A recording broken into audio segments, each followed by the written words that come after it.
देशाचे पंतप्रधान नरेंद्र मोदी यांनी जागतिक परिस्थितीच्या पार्श्वभूमीवर इंधन बचतीचं आवाहन केल्यानंतर अकोल्याच्या महापौर शारदा खेडकर यांनीही नागरिकांना पेट्रोल, डिझेल आणि खाद्यतेलाचा वापर काटकसरीने करण्याचे आवाहन केले आहे। तसेच सार्वजनिक वाहतुकीचा अधिकाधिक वापर करण्याचंही त्यांनी नागरिकांना सांगितलं आहे।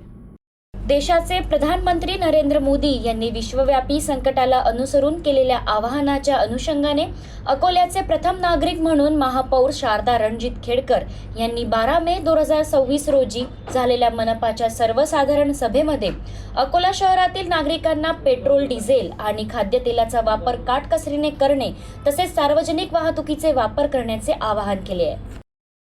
माननीय पंतप्रधान नरेंद्रजी मोदी यांनी देशाला केलेल्या आव्हानानुसार मी सुद्धा या सभागृहाच्या माध्यमातून या शहराची प्रथम नागरिक म्हणून आवाहन करीत आहे। पेट्रोल, डिझेलचा वापर कमी करा, खाद्यतेलाचा वापर कमी करा, 1 वर्षासाठी सोने खरेदी टाळा, प्रदेश प्रवास टाळा, परदेशी वस्तू टाळा व स्वदेशी स्वीकारा, सार्वजनिक वाहतूक व्यवस्थेचा जास्तीत जास्त वापर करा।